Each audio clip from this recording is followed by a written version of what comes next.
want to cover this evening, I'll make sure we don't forget any of them. I all got them carefully noted here. Proper scholastic manner. First of all, we want to clarify certain basic problems in connection with mysticism as they relate to our personal conduct. So we have to come now to an extension of our concept of definition in action, in the conduct of life. Mysticism represents a basic and entirely natural instinct toward action. In other words, we have people whom we variously judge. We say of one individual, he is naturally critical. We say of another, he is naturally suspicious. We may say of a third, he is naturally self-centered. But when we speak of a mystic, we merely say he is naturally a mystic. Now it is just this kind of basicness that our problem involves. The individual who is naturally critical is not aware that he has cultivated criticism, but he has, whether he knows it or not. He has gradually permitted a certain tendency of his character to become more and more exaggerated. And perhaps as a result of early environment, he has inevitably dropped into an attitude which will gravitate against him throughout life. In the same way of thinking, it is not right to assume that mysticism is something acquired, something that represents a sect or a creed or a belief which can be adopted by the mind at will or pleasure. Mysticism is a natural condition. And the only reason why we do not all express it, or do not all live in its rather simple and gentle structure, is that we have permitted other characteristics to become exaggerated, so that our mystical potential is ignored or neglected. Man being a total being in himself, having within his own nature all potential out of universal potential, cannot be deficient essentially in anything necessary for his completeness or his security. Therefore his insecurity and his incompleteness arise not from natural privation within himself, but from his own attitudes and decisions, and by the virtue or vice of having cultivated certain propensities and having neglected others, perhaps equally important or of greater importance. Thus we now think of our mysticism merely as the individual being himself, allowing those values and qualities which are part of his being to appear in their own proper and normal way. We know that mysticism must have a certain normalcy, otherwise it could not result in normalcy.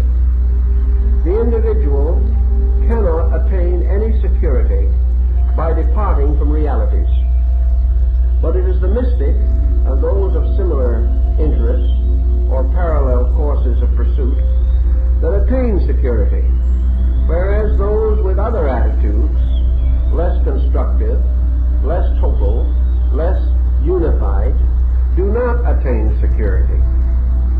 Thus we must assume that those qualities which bring into man's life the greatest fullness for himself, these qualities bear the basic authority of nature.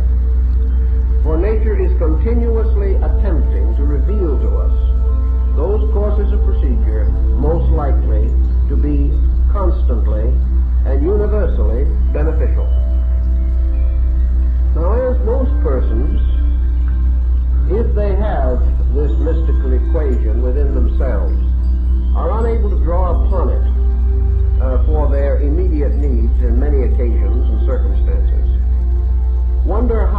this mystical value can be released or developed to become a present help in time of emergency. It is obvious that criticism from a tendency develops into a powerful dominant in life.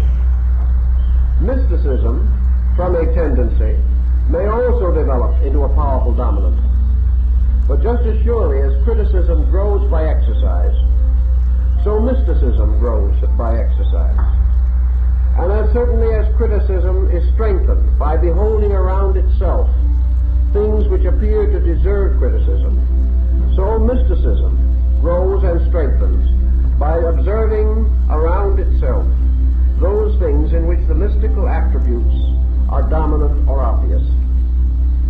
Thus, according to our sight, our vision, our constant awareness of things, we find support either for our strength or our weakness. In nature, as we all know, nearly every position that man can occupy, intellectually or emotionally, may be regarded as justifiable by argument. But only certain attitudes or situations are justifiable by consequence. And one of our first important lessons is therefore to recognize that the mystical equation is sustained, justified, supported by the most powerful of all evidence, the evidence of consequence. Against this evidence, once we begin to recognize it, intellectual and emotional debate are fruitless. The individual, in the presence of a fact, must accept this fact to the degree that he is capable of apprehending the fact. It is only when he is unable to perceive that which is true that he can deny it. It is only when his own reason, judgment, and attitude forbid him the acceptance of truth that he can reject it. In this concept of mysticism, therefore, the mystical attitude or the mystical release in life must arise from certain natural and inevitable processes within the temperament itself. These processes are not essentially intellectual. They are processes of experience. We assume always that experience is the one undeniable authority. That out of experience we must come finally to certain conclusions. These conclusions being inherent in the experience, and the experience itself being an evidence or manifestation of life in action. All experience reveals the nature of good and evil. All experience points out the strength and weakness of conduct or action on any level, on any particular subject that may be under immediate consideration. Thus, mysticism being natural, it is essentially something to be rescued rather than to be cultivated. It is something which, being present like a seed in the earth, must be given the kind of care necessary to cause that seed to germinate and grow. Mysticism is not something we must create, something we must import, something that we must receive as a benediction from others. It is a seed within our own consciousness. It is a part of our own internal life. But it is only through a certain dedication or devotion to that seed and to the proper laws governing its development and unfoldment that we can have the full benefit of the maturity and growth and fruitfulness of this seed. Therefore, we find that all things in life which are meaningful involve some effort or responsibility. That which requires no effort is not rewarding. That which is not founded in some degree of human dedication is seldom worthwhile, useful, or permanently beneficial.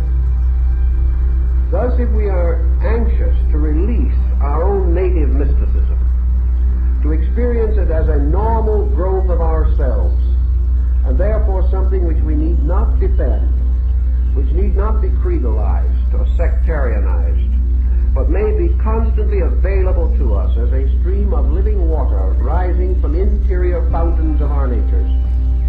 In order to know this experience and to know it with certainty, we must make certain adjustments. Adjustments perhaps with the historical or traditional phase of mysticism, which alone provides us immediately with the keys to things that we must do. But it should be understood that all disciplines or theories or concepts about mysticism are merely means of bringing to our attention that which becomes valid only by our own experience. We cannot be mystics by conversion unless we wish to assume that we are converting ourselves when we so live that we reveal to ourselves the facts of ourselves. This constitutes the only true means of becoming certainly and faithfully aware of those principles that are necessary for our living. So in our practical application, we begin with the recognition that the end of our endeavor is that we shall know by experience, that we shall have things happen to us that are so completely undeniable that there can be no rebellion against them, no resistance to them, and no denying that they represent a diviner law working in the natural world. Also, we should bear in mind that mysticism per se requires no defense. It is not something that is sustained by argument or protected jealously by some secretiveness of our own. That which can be assailed must be assailed. That which is true cannot be assailed. Therefore it needs neither defender nor can it be injured by accuser. It remains in its own nature and substance as it is, and men approach it or retire from it according to their natures, but its own nature is unchangeable. This is a certain security, for it gives us confidence that at the root of life there are values which are eternal, true, and ever present. Nature is so constructed that the mystical equation is forever available to us, not by some miraculous or extraordinary experience. For as Lord Bacon says, it is not necessary for deity to convince us through miracles, inasmuch as the commonest of his works are sufficiently miraculous in themselves. This thought is I think, very noble and proper to our consideration. So we're now going to take some of the aspects of practical mysticism and look into them for a moment. We have somewhat defined our position for this evening. Therefore, we will say that the search for mysticism is a search involving the use of the power of insight. Now, insight is direct cognition. Insight means not only seeing within, but it means a kind of apperceiving which is rooted completely in direct cognition of value. Insight is through sight. It is the sight of a thing which is deceived not by its appearances, nor is it rationally deceived by its defenses, or emotionally deceived by its pleadings and protestations. Insight is that which is not deceived, because it is concerned not with the appearances of things directly, but with their substances and essences. The cultivation of insight, then, suggests the need for a clairvoyant power of some nature, or the extension of our sensory perceptions into the ability to perceive into internals. Actually, however, insight as termed in mysticism does not immediately require any extrasensory perception whatsoever. Insight is for man complete perceiving. It is a perceiving in which cognition is true, right, honorable, and sufficient, because it is not adulterated by prejudice or opinion, because it is not diluted by tradition, nor is it overwhelmed by what we commonly refer to as human authority. Insight, then, is free sight. It is sight free to see. Now,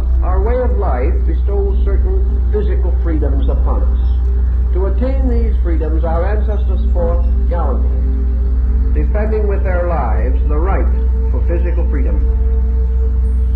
We today are searching for other kinds of freedoms, not only the four freedoms, but perhaps one of the most important, and that is the freedom to think straight, the freedom of insight, the freedom to perceive the thing as it is.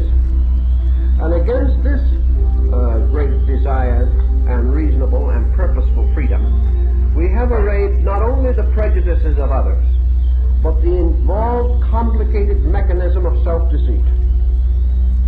Consequently, insight must achieve a gradual victory over self-deceit. Now, self-deceit is often very subtle, difficult to cope with, inasmuch as it represents angles and faculties and phases and aspects of temperament which we have gradually come to regard as essential parts of our own natures. One of the difficulties then is that wherever we are asked to change an attitude, we assume that we are asked to change ourselves. This is not essentially true, for in most instances the attitude does not represent the self. The attitude is something that already has enslaved the self, thrown it into bondage, imprisoned it, and prevented its free impression and expression. We must therefore assume that the self, by its own nature, desires honor, desires to know, and desires to perceive the fact of things. But against this natural desire is false conditioning, which inevitably causes us to become victimized by negations and distortions of our own mental and emotional nature. Therefore, insight is nothing but honest vision of things as it is. Now, to attain honest vision, the individual must, for the most part, reduce a certain kind of equation within himself.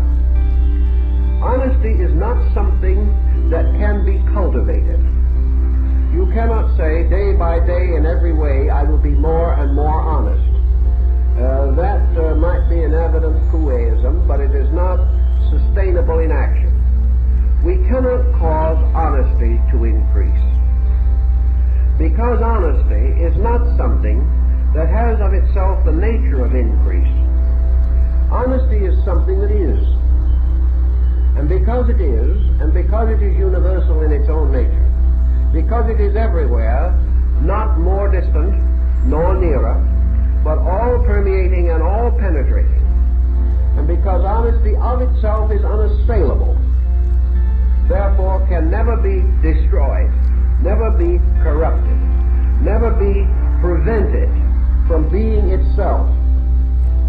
Our situation is not to ride valiantly like some St. George to the salvation of honesty. Our real problem is to eliminate the dishonesty in ourselves. We cannot make anything more honest, but we can cause all things to be less dishonest. This is a very subtle negation, but it is one of the greatest importance. It is present everywhere, in which we have the egoism of the human mind, assuming that it can add or subtract in relation to the substance of things. This it cannot do. It can either accept more or less of this substance. And what we would term the increase of honesty is merely the acceptance of it in our own nature to larger and larger degree. It has nothing to do with an actual increase in the circumstance or fact of honesty itself. Man may be dishonest all his life and yet live with an intrinsic honesty within himself. He may live dishonestly in a world filled with honesty and be untouched by it. It is his own relationship to himself that determines, therefore, his ability to release, reveal, or express certain eternally present values. Insight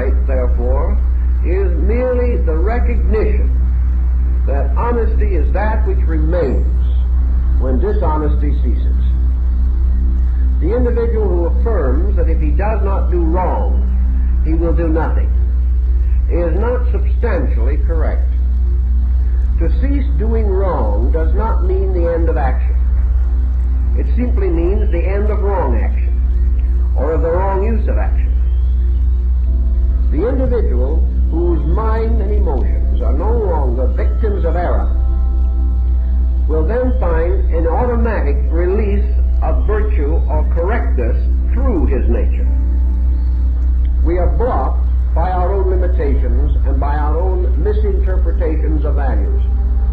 If we get out of our own way, value continues to express itself as was intended, and as must always be the law and nature of value. Insight to us is a gradual conviction that the individual, by internal experience, can become aware, can know through a direct and immediate cognition the fact of universal value. Mysticism is an aspect of this universal value.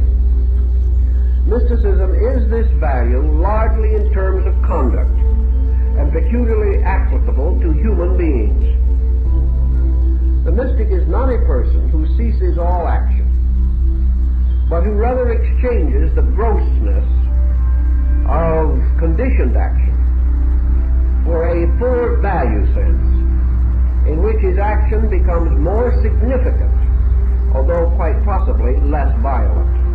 We have no proof whatever that violence of action adds anything to its significance. And we have much proof that violence of action exhausts the individual and places him in situations in which it is ever more difficult for him to retain insight, even what degree of it he would otherwise possess. So insight as direct cognition may tell the thoughtful person that there is ever available to him the proper substance of insight, that toward which insight is naturally turned. And this thing toward which it is turned is value, or essence, or substance, or reality. That this reality is available at all times and in any situation and in every situation. And that every condition which arises is one of conditioned value. That is, one in which value is variously frustrated by that which is not valuable, causing innumerable complications and emergencies in the practice of human conduct. Insight, therefore, tells us also that value may be revealed in two ways, either through a direct apperception of itself or an indirect recognition of it as the result of the tragedy of allegiance to that which is not value. The individual may therefore grow directly by clinging to the truth, or he may grow indirectly by exhausting error. Unfortunately, however, in exhausting error, he is apt to exhaust himself and everyone else. Consequently, in the conserving of energy and the preservation of life for his own good and for the good of his associates, it is far better that he shall become, so far as is possible, dedicated to insight, to the effort to perceive and experience value. The commonest form of insight, the most natural form, is that by means of which we become sensitive to motive and sensitive to the underlying elements of a situation. Insight permits us to penetrate appearances, whether these appearances are favorable or unfavorable, in an effort to determine value in contrast to appearance. Man having in mind, which is capable of individual intellection, is capable of conduct contrary to his own instincts. The individual is capable, therefore, of deceit. He is capable of pretending one thing and practicing another. We know this without very much use of insight. We recognize this as one of the common problems of our time, and as a result of this, we become profoundly suspicious of the conduct of those around us.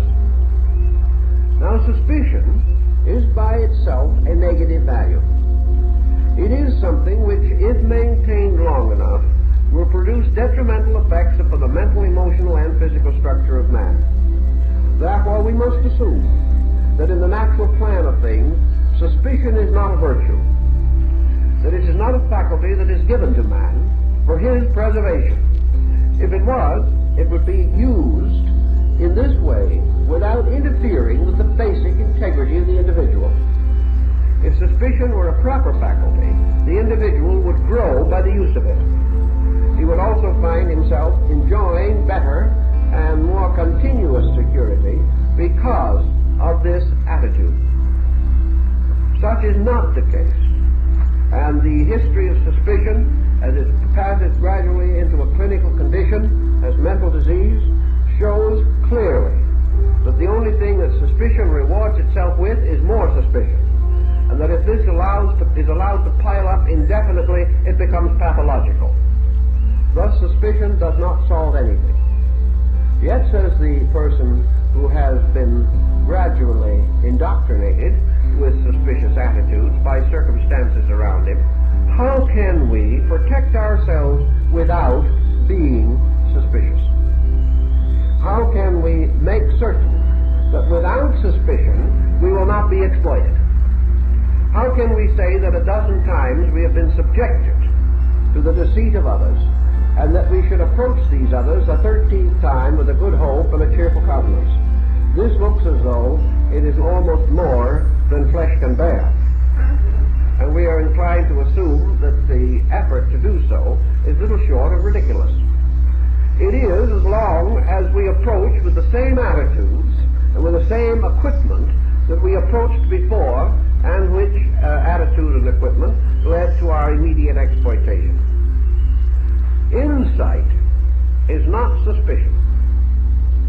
Insight, however, is fact hunting and fact finding. Nearly every individual who is deceived and who thereby becomes inclined to be suspicious is not deceived because of his honesty, but he is deceived primarily because of his lack of insight. He is deceived by his selfishness. One of the most common forms of deceit that we contact is the individual who, for a quick profit, is lured into an unreasonable or unprofitable investment. This lack of insight is obvious. He should have realized that when he engaged in an enterprise in which common sense told him the hazards were far greater than the probabilities of reward, he should have faced this fact honestly, immediately, and factually. He should have realized that he took a long chance because he expected more than reasonable profit. This was not a virtuous action, but a foolish one, arising from his own cupidity. Cupidity is destructive to insight, but leads to conduct which sustains suspicion. And as surely as he is himself exploited, others become suspicious of him if he offers or promises that which he cannot reasonably fulfill. Thus, in the individual lies the factor which, different from insight, leads him to a different kind of estimation of other persons.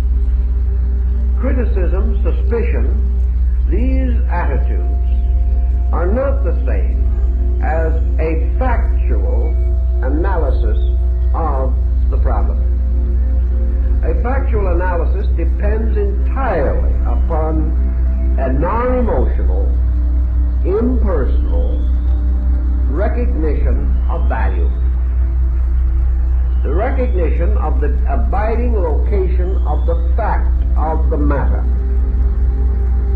Insight, then, is the quickest, easiest, most natural way to become strong. It protects the person from his own weakness, from his own gullibility, which is a form of weakness. It prevents him from contributing to the delinquency of another. It does not place him in relationships with others by which suspicion can reasonably result. Insight, then, is always a factual look at something.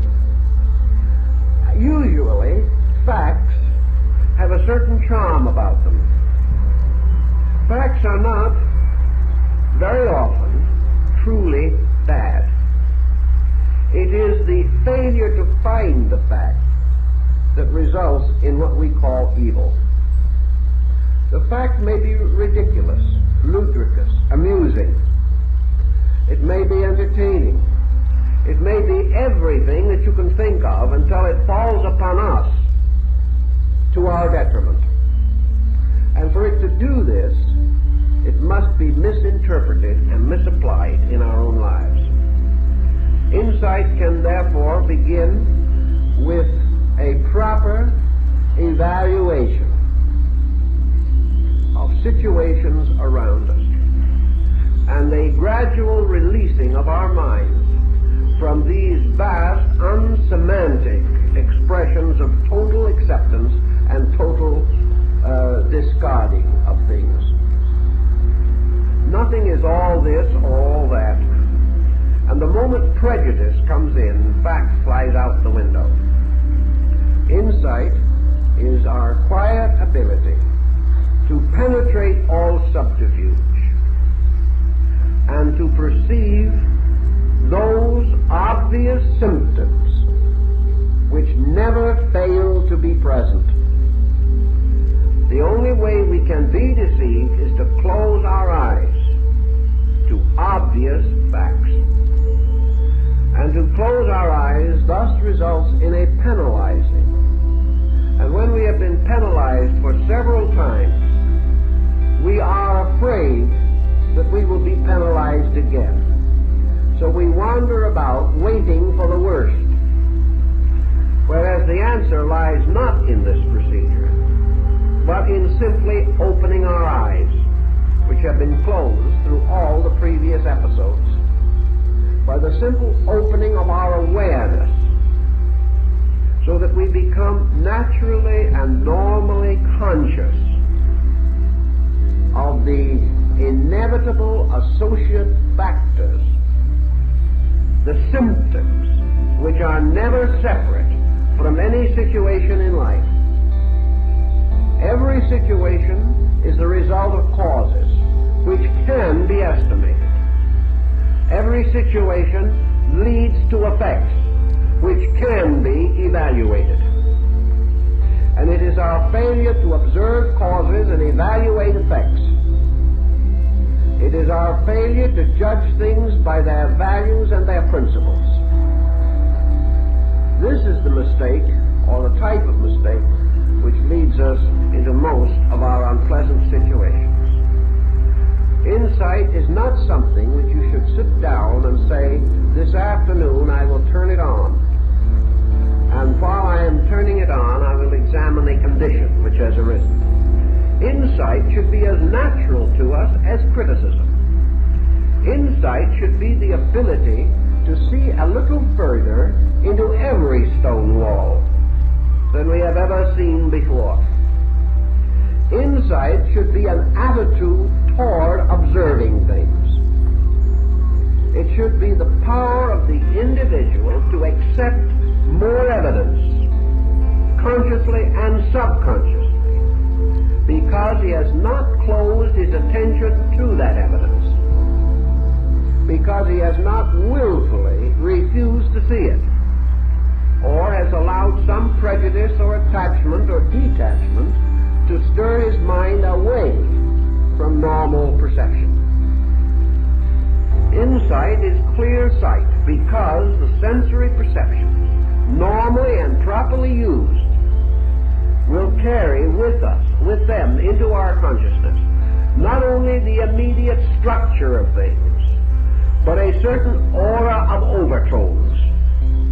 These overtones are visible or can be determined by the senses. They can also be estimated after the phenomena has been accepted by the rational faculties. And the individual can instinctively and intuitively gain an ability to perceive value or the absence of it as easily as he now perceives the rising of the sun or watches the traffic ahead of him. In some ways, under certain stressful emotional pressures, we do develop certain overtones. Perhaps one of the most common of these developments today is in the case of the motorist. The motorist, subconsciously, if he's a good driver, and if there were not millions of good drivers, there would be very few of us left alive. The motorist, because he is in a constant condition of emergency, does have a degree of insight in relation to driving, very much in excess of his insight on other subjects. He sees, he recognizes, he almost sees behind him. He becomes able to make note of the slightest variation in traffic patterns. He becomes almost intuitively aware of what the driver in front is going to do, because the old age of arm signals is practically extinct. It requires a moderate degree of telepathy to get home. Because he has to have it to survive, man develops it. And it is quite amazing how rapidly his coordination also adjusts itself to an emergency. Without time to consciously think at all, the good driver will nearly always do the one thing that is possible under the situation and likely to reduce a tragedy or a difficulty to the minimum. Drivers have told me that where an accident was obviously only a split second away, that in that split second it seemed as though eternity never moved. That split second became longer than an hour. And in that split second, a tremendous amount of intellection was possible. And in that split second, the individual was frequently able to actually completely avert the accident, although there seemed to be no time for such judgment. He discovered that he had the faculty of instantaneous analysis and judgment, but he had not used it. This is perhaps a shallow similitude toward insight, but it is in this direction. It is the power of the individual to see more than he realizes, react more intelligently than he consciously knows, and to avert a condition by the total union of his faculties. Such faculties exist, are available to man, but he simply does not use them. And the principal reason why he has trouble with them is because in daily life his prejudices are stronger than his emergencies, and he never gets that clear flash of direct and complete insight. It is as though he were intoxicated with the psychic toxins of his own wrong thinking, which can be just as detrimental to him as they are in the form of alcoholic intoxication on a highway. His reflexes are reduced on the highway by the alcohol in his blood. In private and civilian life, man's reflexes to insight are reduced by the psychic toxin of his attitudes, and the true insight is therefore not available to him. To try to correct this situation, to practice it a little, to try to see more about things, to observe their values and their relationships, so that instead of merely recording an optical phenomena, we record with it something of the cause of itself, something of the consequence of itself. One of the Greek philosophers suggested it in this way: through a certain familiarity, man is aware of the overtones of certain conditions around him. A man looking at a tree in bloom can with his mind see the fruit that is to come upon that tree. He knows that the flowers of the tree, the blossoms, will become fruit in due time. And by a slight extension of his thinking, he can see the growth of this tree from the seedling in which it started. He can restore these thoughts to his mind, or they may almost spring to his mind when he contemplates the tree, especially if he has some interest in the subject. If the payment of his mortgage depends upon the fruit, he will see the fruit before it is there. He will judge it, he will estimate it, he will try to imagine anything that might prevent it from developing, and he will do all that he can to preserve the naturalness of the situation in order that he may survive himself. It is the same with all incidents in life. If these incidents are truly important to us, we will anticipate them, we will observe them and contemplate them, not in a long and arduous intellectual process, but intuitively, instinctively, by insight. We will search not for the incident, but for the value. And in so doing, we will gradually enlarge these auric overtones. For the values of things lie in their overtones rather than in the objects themselves. And our search for mysticism is always our search for value. Now the next point is important to us also. Mysticism emphasizes continuously the presence of what we might term a spiritual factor, a spiritual idealistic equation in every situation that is contemplated. Mysticism, therefore, must move from the sincere conviction that in every problem that we know, there is a God in it somewhere. Mysticism particularly emphasizes the discovery of the God equation. And this God equation represents the essential good, the spiritual fact in things.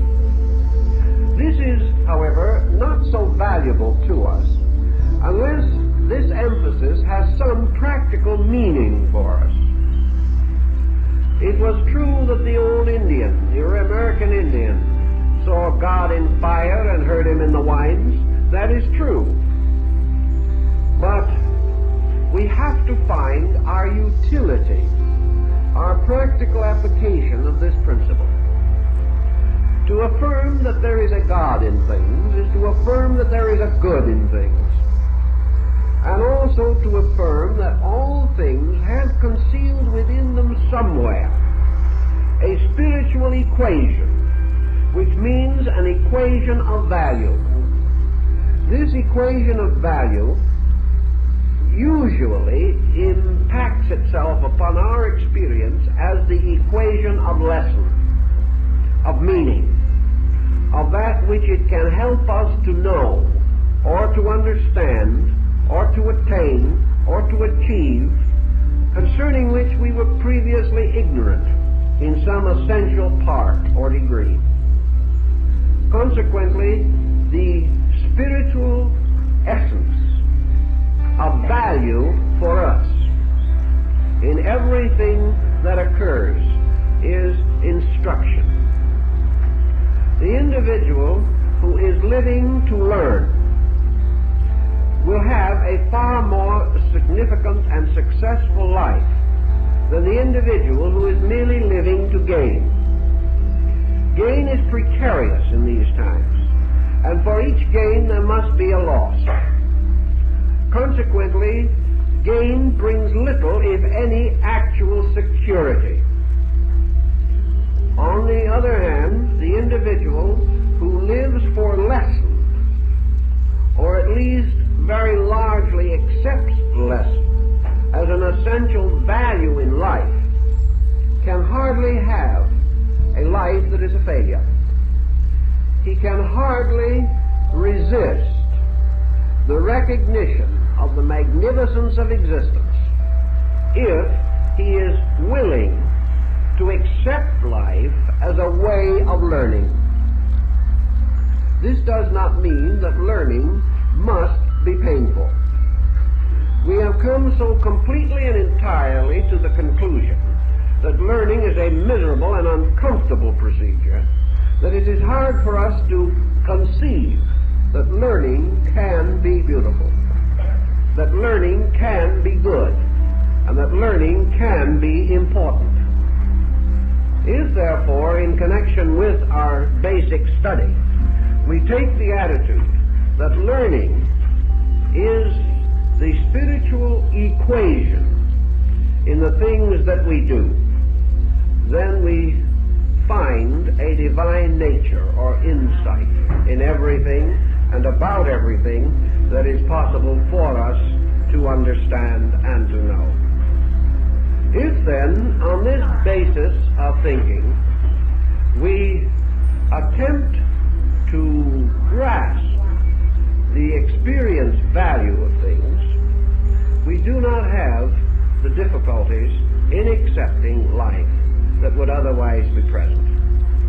If we are able to accept learning as the spiritual integrity which justifies life, if we are more interested in being happy because we have learned than being happy because we have been successful, we will have a great possibility of a rich and full life. If, however, our happiness must result only from situations that meet our personal approval, we are going to have usually a troublesome time. Thus, mysticism has as one of its basic concepts the discovery of the spiritual equation, the recognition that whatever happens encloses within itself a vital meaning, that the discovery of this vital meaning always justifies any trouble, misfortune, or pain necessary to attain that meaning, that there is no failure in life except the failure to attain meaning. A failure to attain meaning, fortunately, is rare, because nature, by its own natural energies, persists in revealing meaning until it is presented so fully, completely, and inevitably that we must ultimately turn toward it and accept it. Spiritual insight, or the spiritual equation, helps the mystic, therefore, to realize continuously that this is a divine world, and that these things which happen to us and to others, which do not appear to be divine, have within them a divine meaning, and that this meaning has as its end goal and ultimate man's mystical experience of God as good.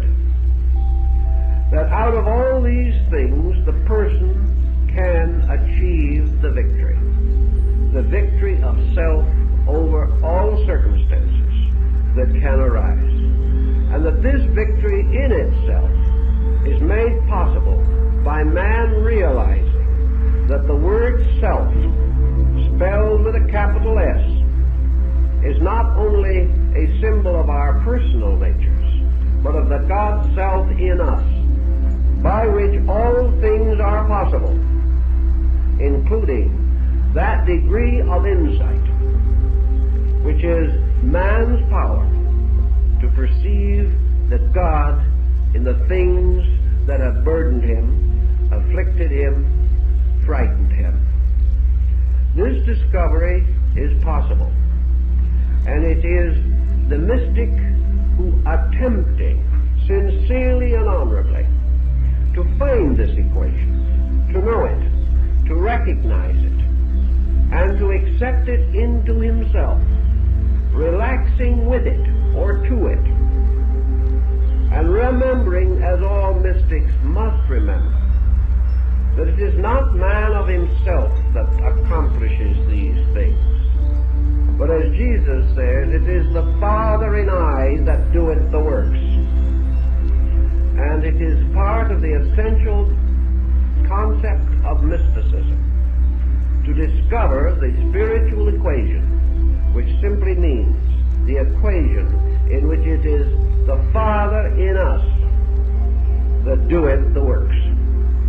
And that this spiritual value gives us the power, gives us the eternal and everlasting right to perceive the truth, to exercise our own natures toward the attainment of a reality which is possible because we are of the substance of reality.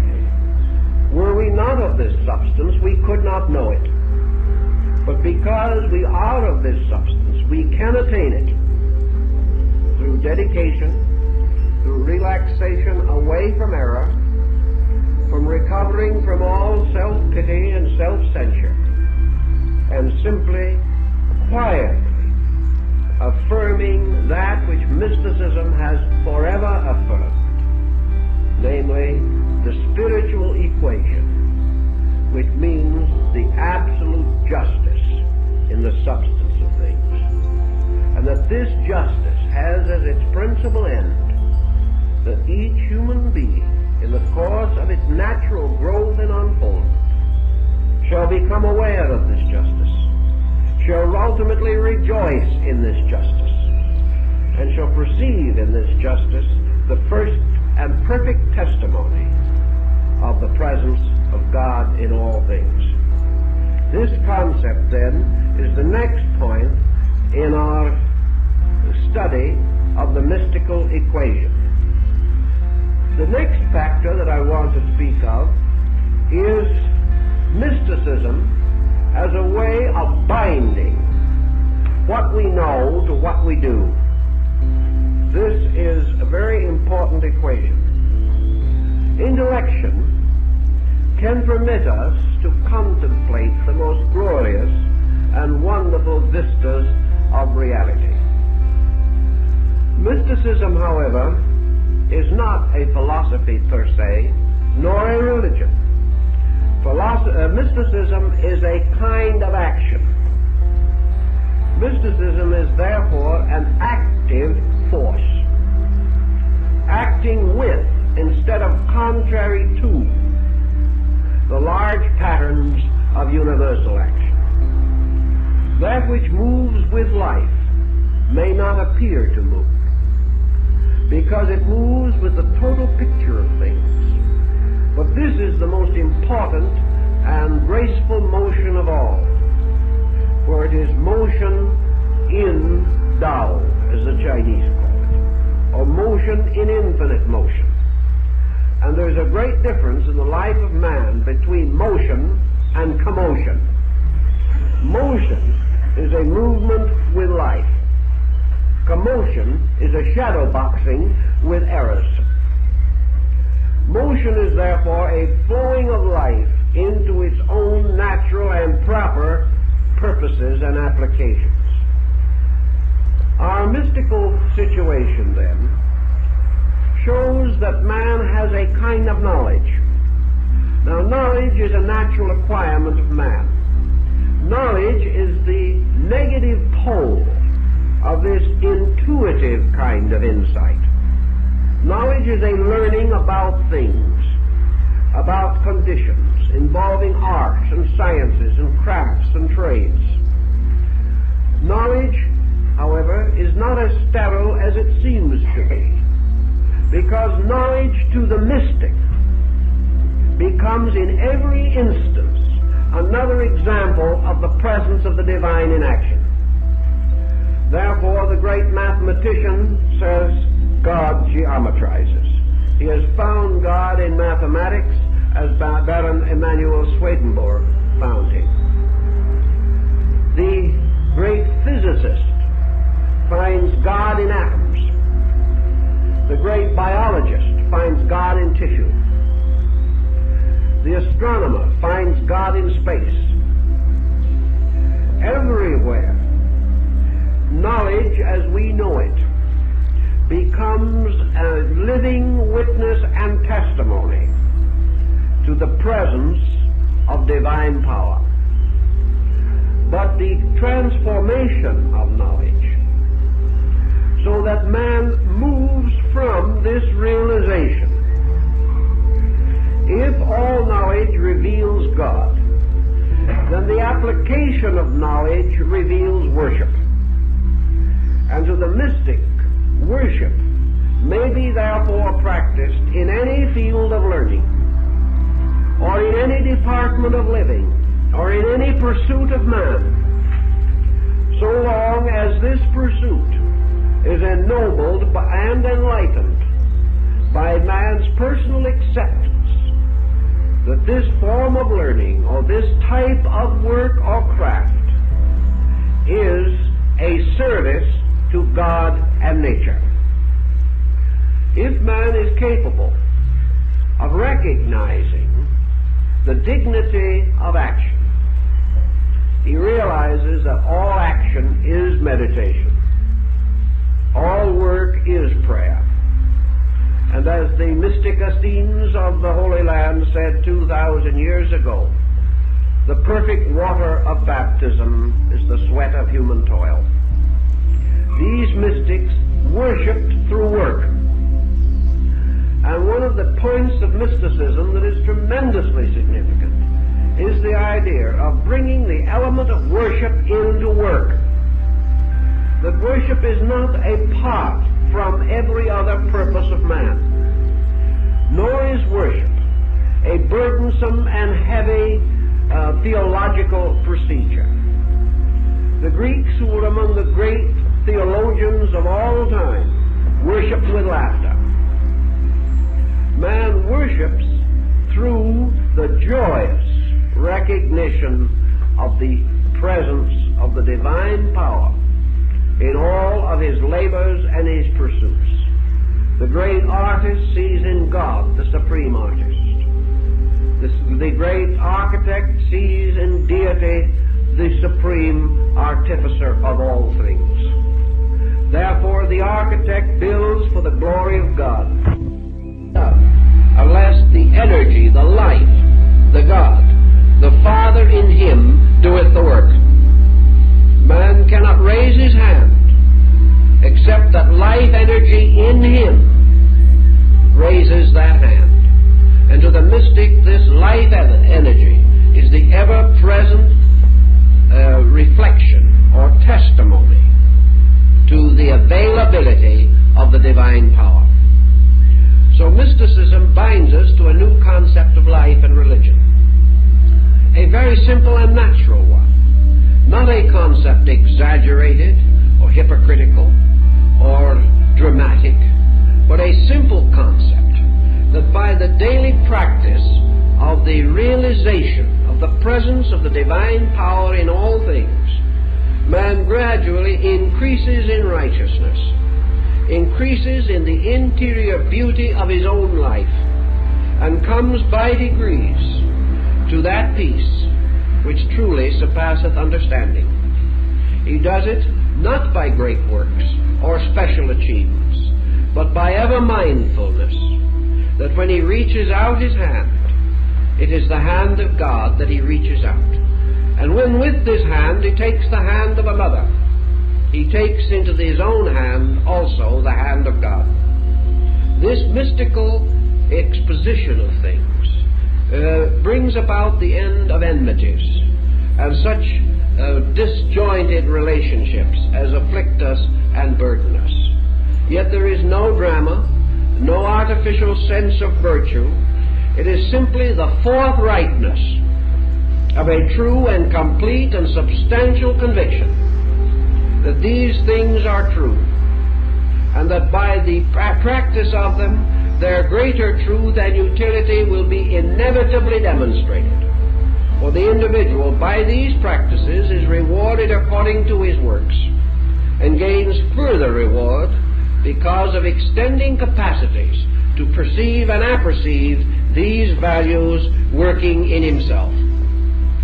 Now, the next point in connection with mysticism that I think we should bear in mind is, if you will go back through the story of mysticism, you will find the peculiar humility which has marked the lives of most mystics.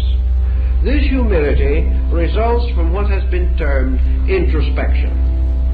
Introspection is the individual turning into himself with a natural and proper sense of inquiry.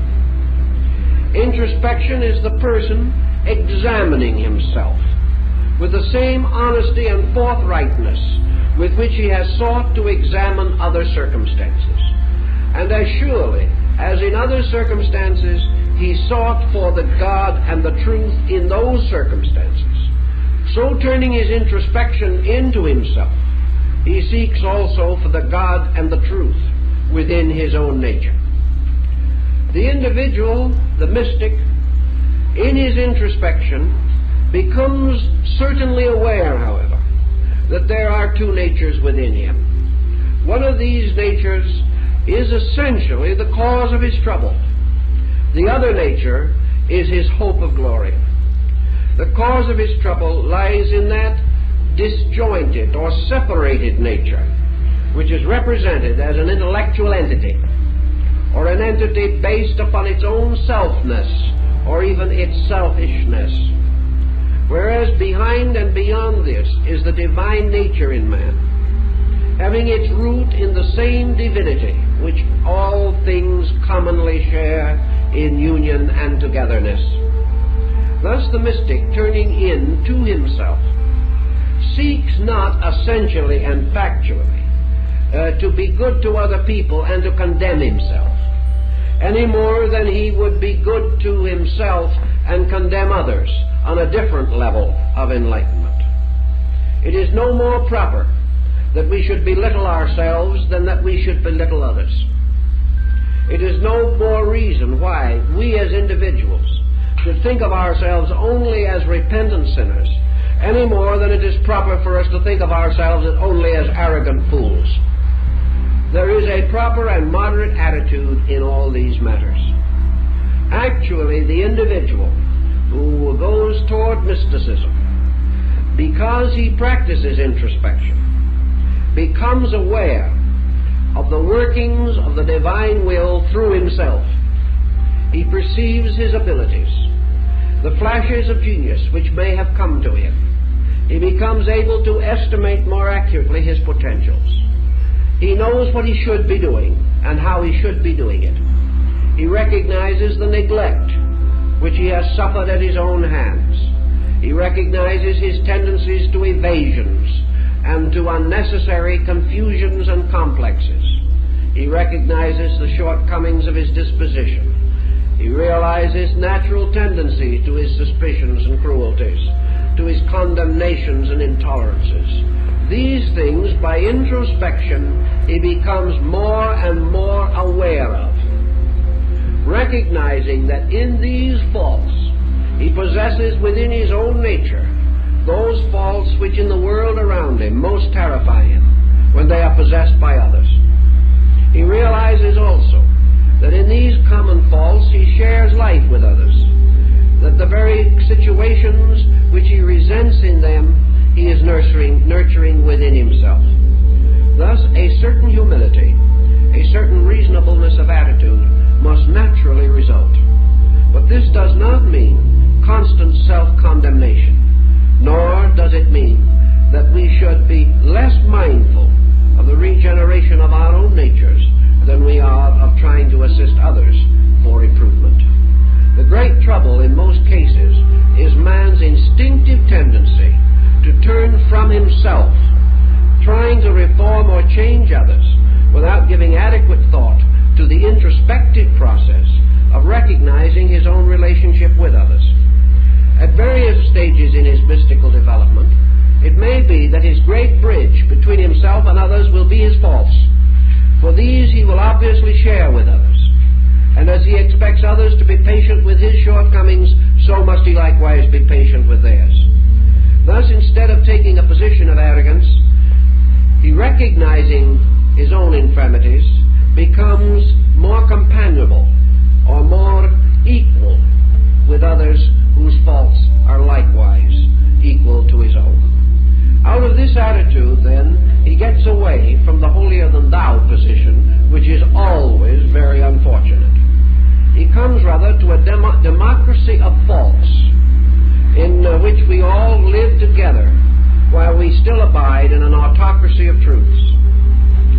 In this situation, introspection must naturally lead to the individual making some reasonable effort to change his own life.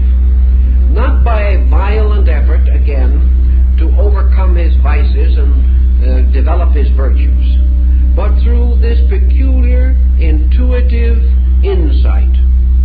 Because it is obvious from the centuries of observation and reflection that the moment that the individual really experiences the nature of his own false situation, the moment he knows it is false, he cannot continue to defend it. He can only defend it as long as he has not experienced the fact that he is wrong. He may intellectually argue himself in and out of anything, but once he has come to the interior realization that a situation is not right, he cannot rest until he does something about it. His own inner consciousness moves in upon him. Now, it is very important that this inner consciousness shall not immediately become involved in some kind of a psychotic pattern and get him into further complications. It is not that he must go out and engage in this terrible struggle. His interior consciousness, as it warms his inner life, as he becomes intuitively, introspectively aware of the true nature of his inner life, this situation naturally remedies itself. It is the degree of insight which he is able to direct upon his own problem that determines the rapidity with which he can solve it. Once he has completely internally renounced it, his failing cannot live. Not because he fights it, but because he can no longer sustain it or justify it. And the moment he cannot justify it emotionally or rationally, he cannot preserve it. It falls away, not because he kills it, but because its source of nutrition, his own continuous repetition of the fault, is removed. And that which is not sustained by his own action loses its own significance and gradually disappears. Not by being fought with, but simply by being outgrown, which is the only way we can ever get out of anything. And introspection is a way in which we gain a measure of internal growth. And by this measure of internal growth, we become capable of putting ourselves in a school with our own consciousness as the schoolmaster. And in this situation, coming little by little to a formal and complete allegiance with these mystical values which constitute the truth of the matter. When we are able to achieve these values, we are able to accomplish self-examination without self-condemnation. We have no more right to condemn ourselves than we have others. What we have to do is to do exactly as we would with a small wayward child.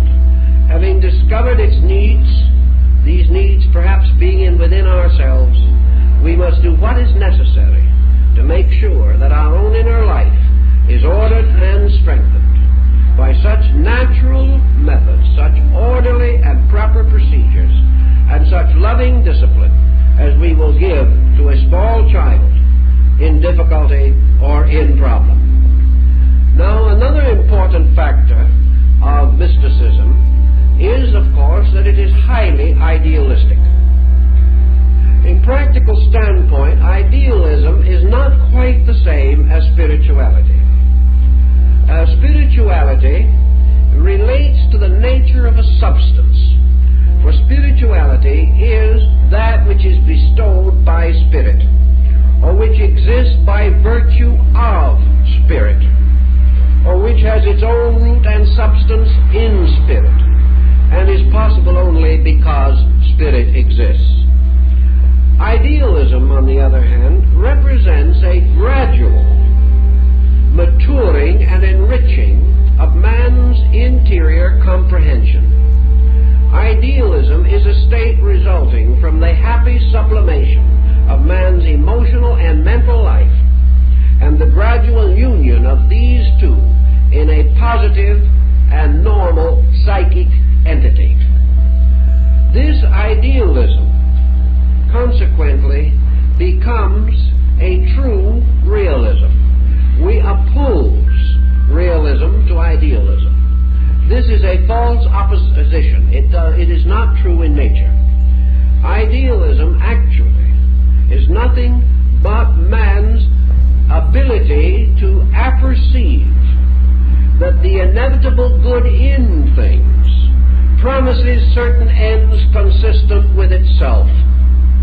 And an idealist is one who is convinced of the ultimate rightness of things and the ultimate victory of that right over every illusion or delusion of man or collective groups in society. Idealism is therefore the belief that the world has moral purpose, that the world has a job which it is doing for itself and for all its creatures, that man, the universe, and the world are moving victoriously together for the fulfillment of a universal good. Idealism then implies that all things have in themselves an ideal structure. And an ideal structure is, in this sense, an idea structure. And idealism goes back to the Platonic concept of archetypes, affirming that there is an archetype of good, an archetype of beauty, an archetype of reality, that all things exist within this pattern, cannot be separated from it, cannot be cast out of it in any way, and must ultimately fulfill it, and that what we call the problem is simply man's own personal delay of inevitables. He cannot prevent them, but he can dawdle along with them to his own discomfort and discontent, longer than is necessary according to the will and nature of his kind. Idealism also carries in mysticism a concept of monoism. And this means that in mysticism not only is archetype or is the divine nature of things beautiful and good, but it is total unity. Consequently, the mystic, as part of his natural mystical expansion, begins to create bridges by means of which nothing is left separate, that there are no longer ins and outs, that there are no longer fors and againsts, that there are no longer deadly opposites into which all things in nature are divided. The division itself is an illusion, and that the motion of mysticism toward the true state of insight is the gradual experiencing through of illusion, particularly the illusion of separateness. Therefore, in the true and natural substance of things, division is incidental, belonging only to certain stages or conditions of life. Division also exists primarily upon the level of the five senses and has its greatest sphere of influence in the material world, where bodies appear to be completely and entirely separate. Yet this separateness of effects is itself suspended from a unity of causes, and even this separateness of effects is not as real as it appears to be, for all effects are still bound within the circle of the unity of causes. This was a basic Pythagorean formula, and philosophy and mysticism have always held firmly to it in the thousands of years in which these forms of learning have descended to us. Thus, mysticism, as an experience, is a gradual recognition of the error of division. Mysticism, representing a natural evolution of man, is moving even in our time toward overcoming barriers, racial, national, religious, sectarian, creedal, industrial, all barriers by which individuals are artificially divided from each other must finally disappear. And the recognition that life may be individual but never separate, that the individual has his own personality, his own capacities, his own powers and abilities, but because he is himself does not prevent him from also being all other selves.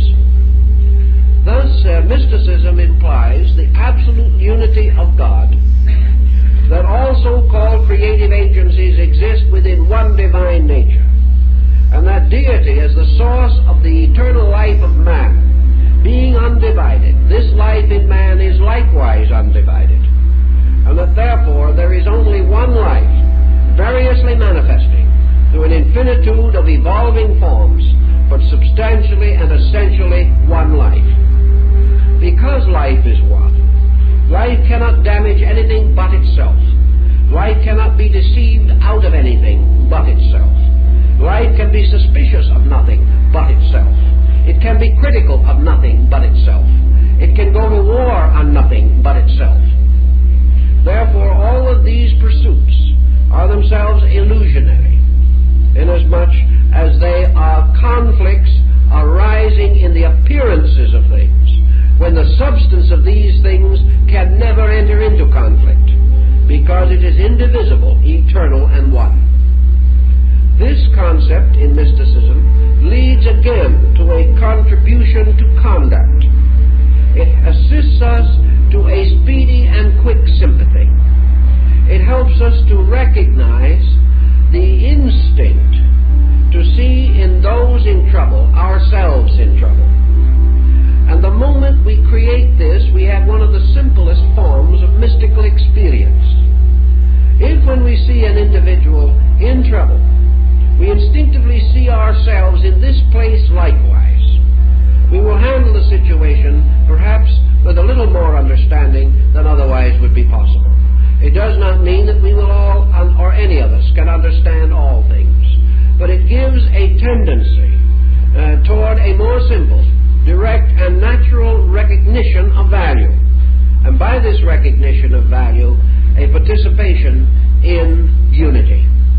Thus, whether it be the yoga of India, or the concept of union in Greek mysticism, or in Egyptian metaphysics, always this idea of oneness lies in the root of mysticism.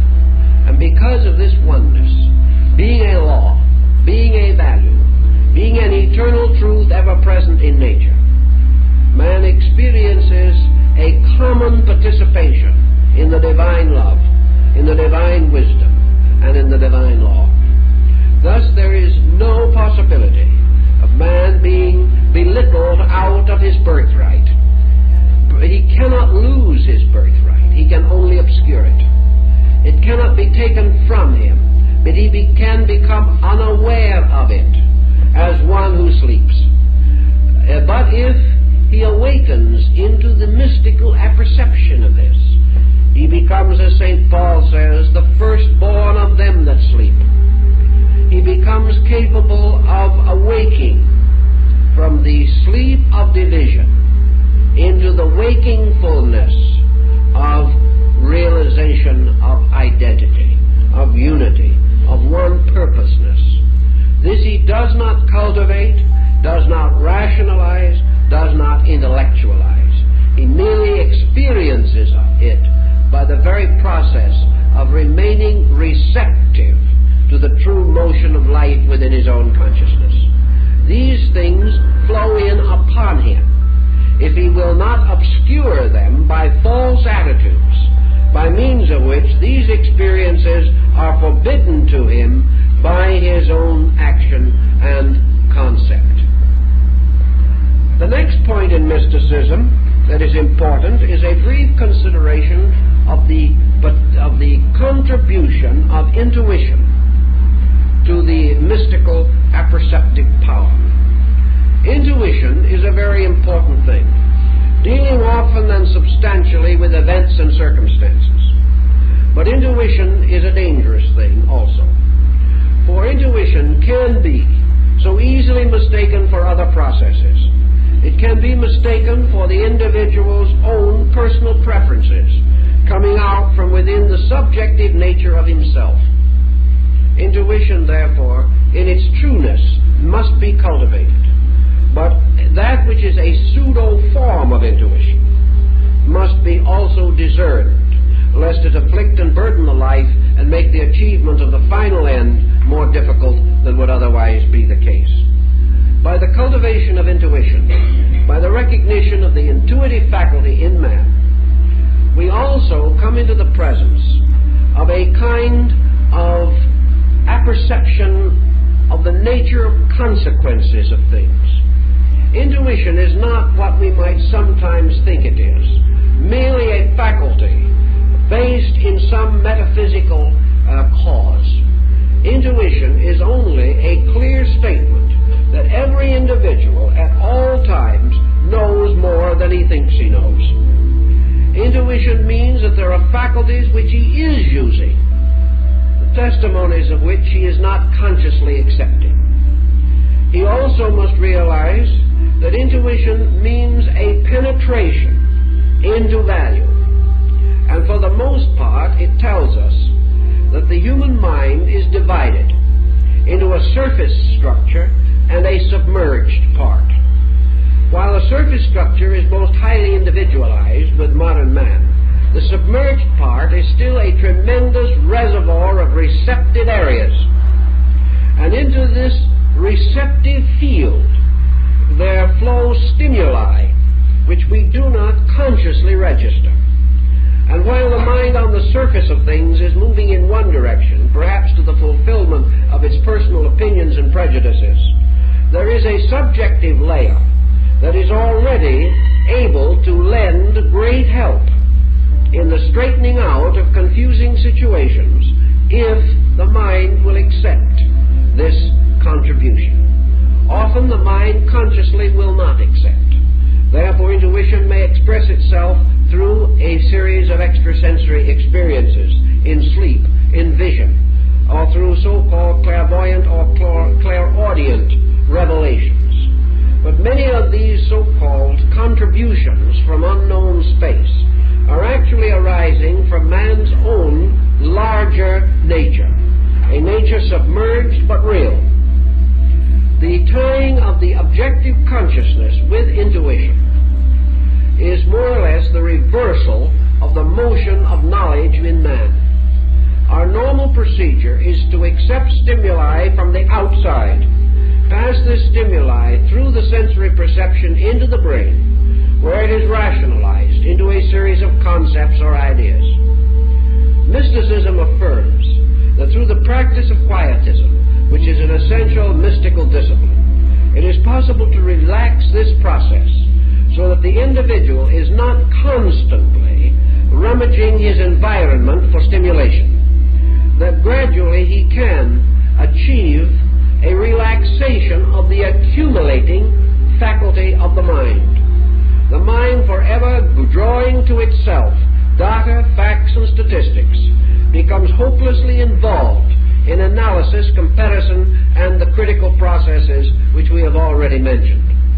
If, however, this mental process can be relaxed, it is possible for it to be reversed, and for certain essential facts already retained within consciousness to flow outward through the mind and to appear as intuitional or creative or miraculous mental activities, so that the person suddenly seems to know more than he knows, to think better than he thinks, and to become aware of things which normally would not be within his consciousness.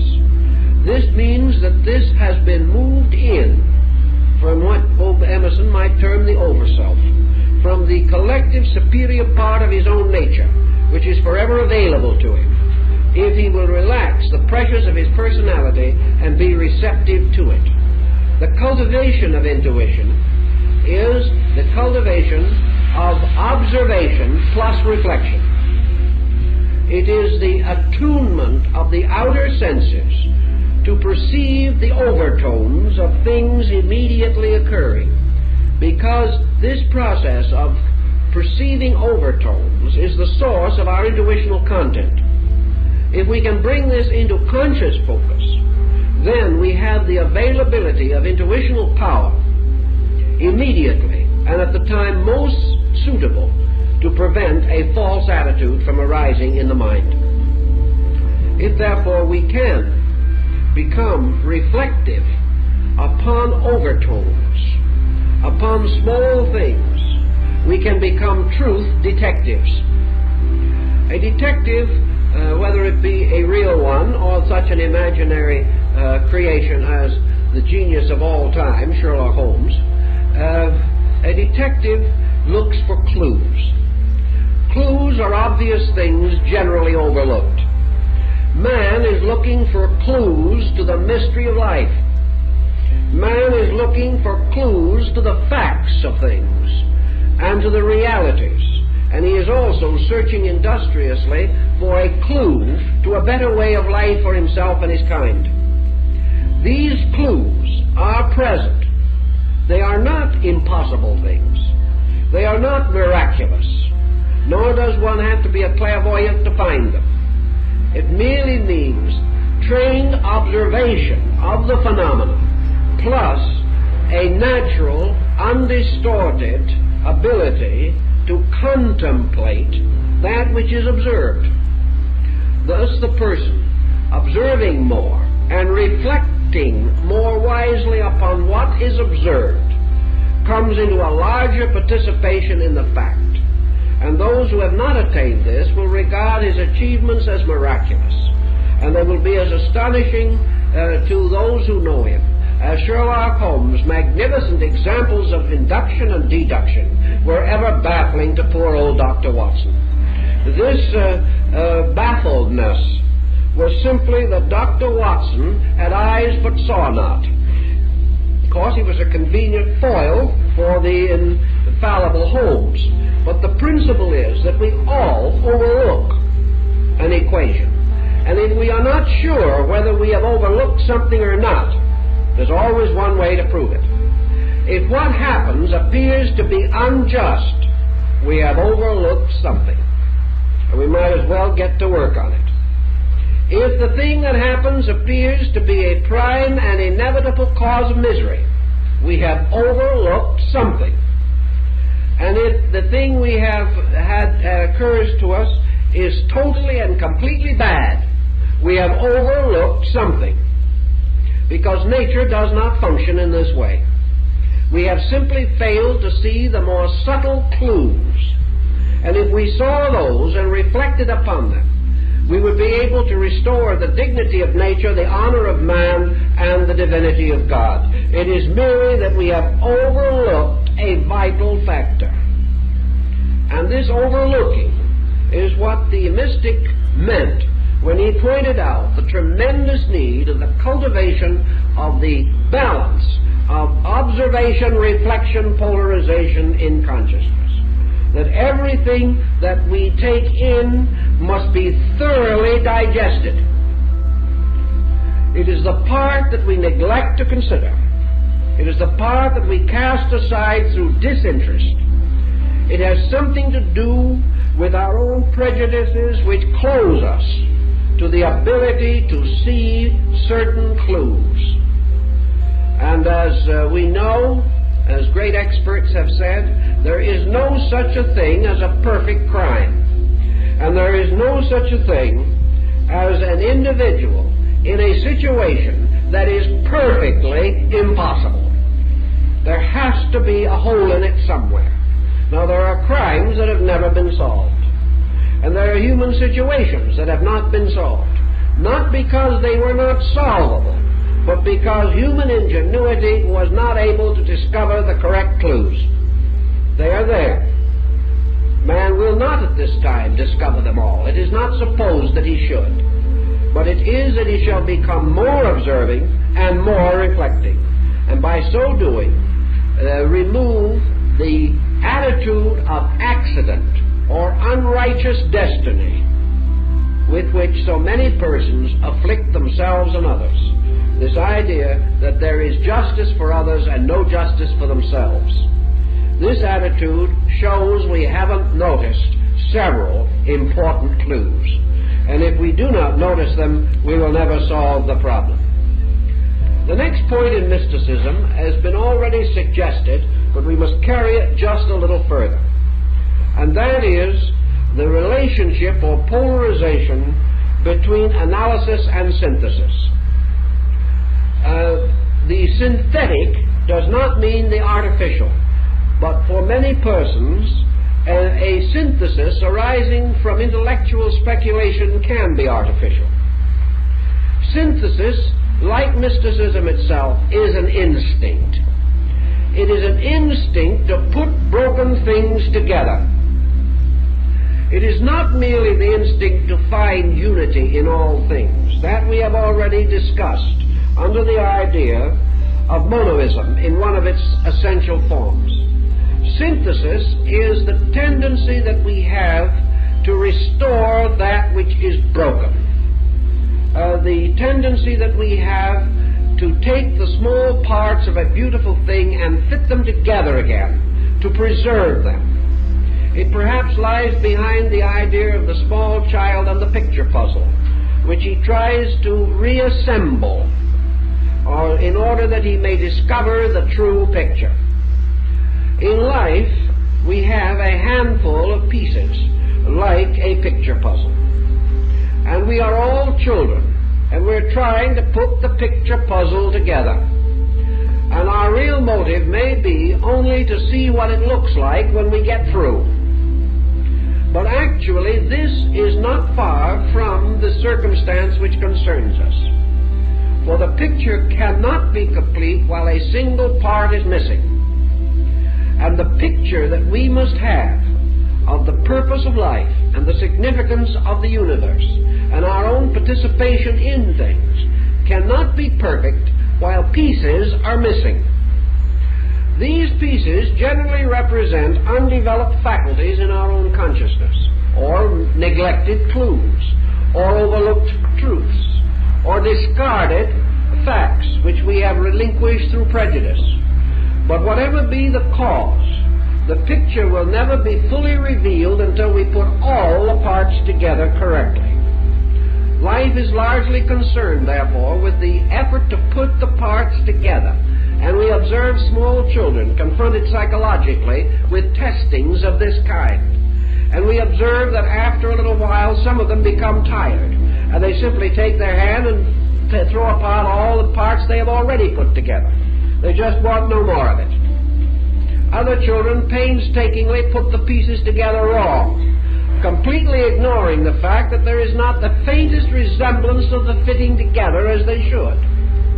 You would think that the child could see that these involved parts simply could not match up, yet the child is blissfully unaware of it, and may even go so far as to put the whole thing together wrong and then point it out victoriously. He has won. Whether the child really believes this is hard to say, but certainly adults do it every minute with the problem of life. They will carefully put a picture together as wrongly as possible and then sit down and break their own hearts weeping over the fact the picture isn't pretty. Chaos is never beautiful. Things done wrongly and assembled badly never give us the satisfaction that comes with things properly and naturally ordered. So in life we have many problems that confront us. The problem of synthesizing or bringing together the elements of a private life, a public life, a religious responsibility, a political allegiance, the duties we owe to ourselves, our family, our children, our nation. All of these things are parts that have to be put together. Also, in more detail, our attitudes, the affections with which we hold some, the dislikes which we turn towards others, the attachments which we form, the detachments which we overstress, the responsibilities we owe to one, and no responsibilities to another as close or even closer. All of these inconsistencies must be solved. Mysticism realizes that the true vision of the universe cannot arise from inconsistency. And inconsistency is just a picture puzzle, the parts of which are not put together properly. When the parts are joined in their natural and reasonable order, the full picture is always revealed. And in the case of the universe, the picture is always good. The picture is always beautiful. The picture is always true. It is our own impatience which prevents us from putting it together, or our own disbelief in the picture itself. We can look at the parts and we can say there is no picture. But then we have to admit that we have broken a basic rule of life. We have not really tried to find out if there was a picture or not. For as surely as we intelligently try, the picture will appear. It is only when we refuse to begin, refuse to accept the fact that the parts will go together, that we can deny it.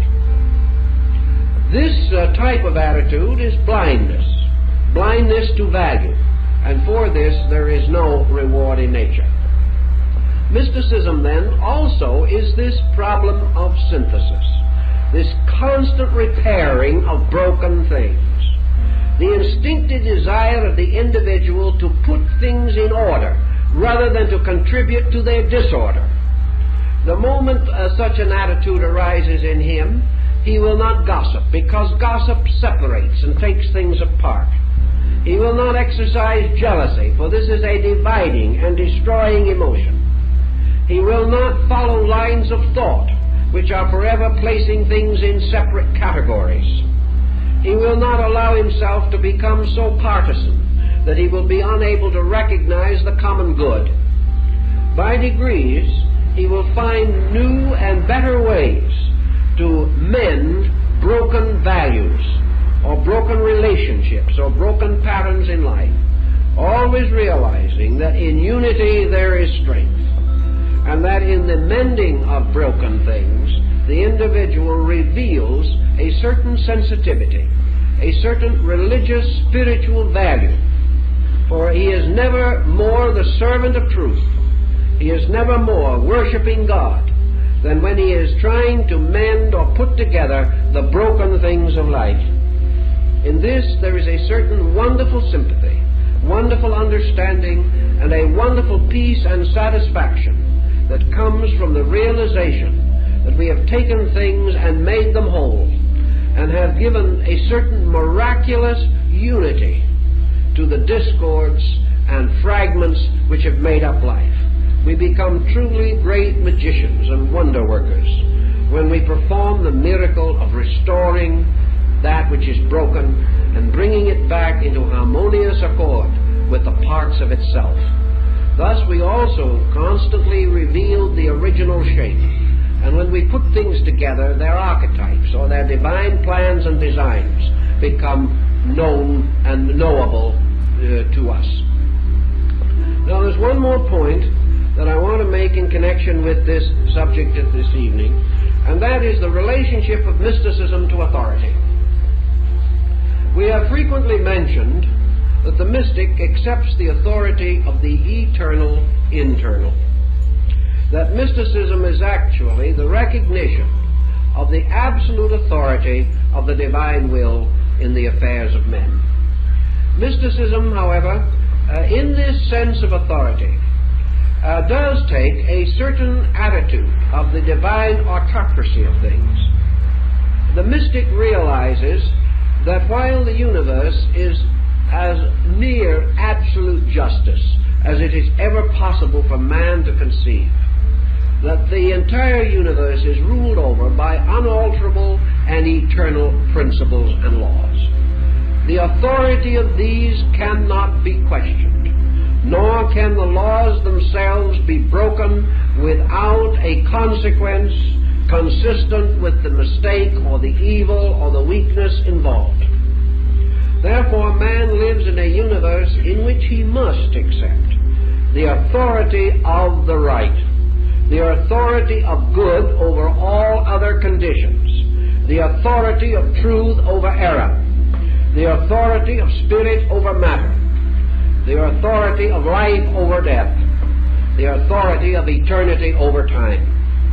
These authorities are inevitable, and the mystic seeks to live in the kind of world in which there is no conflict between his personal desires, his personal attitudes, and this inevitable authority. Therefore, the very simple concept, not my will, but thine be done, in which the individual accepts absolutely the inevitability of the divine will. But this does not mean that he becomes ignorant, becomes fanatical, ceases to seek for himself, or ceases to learn. What he is learning for, however, is different. Instead of man learning in order that he may live his own life, he uses learning now as the inspirational key by which he can become able to live the divine life. Learning, then, is the revelation of the divine purpose to man through arts and sciences. And these arts and sciences only fulfill themselves to the degree that they contribute to the final revelation of the truth and inevitability of the divine will. In mysticism, man is seeking ever for a more perfect obedience, for a more complete adjustment, realizing that this adjustment means the exhaustion of knowledge, not the evasion of it. That the individual, through various forms of knowledge, ascends gradually to such knowledge as may be useful in achieving identity with reality. Thus, through all arts and sciences, man gains certain apprenticeship, and by so becoming an apprentice, he becomes aware. For every art and science has its laws, its rules, and its principles. And only by obedience to these can man advance the purposes of these sciences and arts. In engineering, the problem of stress is a good example. Man must obey the laws of stress. He must also compensate for stress mathematically. He must know exactly what he is doing, or under some circumstance the bridge he fashions will collapse. Therefore, building a bridge is a problem in obedience to universal law. And the individual who says, I care nothing for law, I will build it my way, will have a bridge that collapses. It is knowledge becoming more and more completely enlightened through learning, and more completely dedicated to the fulfillment of the essential laws by which all things exist in nature. Mysticism simply wishes to take the principle of knowledge and illumine it, wishes to dedicate this knowledge and its overtones and its implications, proving that all knowledge brings men back to God, that all wisdom and experience lead the individual to the interior realization of the presence and the immediate fact of the divine within. These points enable us to take the mystical principles and apply them variously, according to our own lives and our own conditions. Also pointing out that the beginning of mysticism is in the understanding of the present state of things, the search for the valuable clue, the ability to take the immediate crisis and dissolve it, bringing it into harmony with universal order and universal purpose, and by achieving a victory of the interior over external things, and the restoration of our natural hope, faith, and charity. In these pursuits and in these activities, we achieve the natural ends and the practical, immediate concerns of the classical concept of mysticism. Well, I think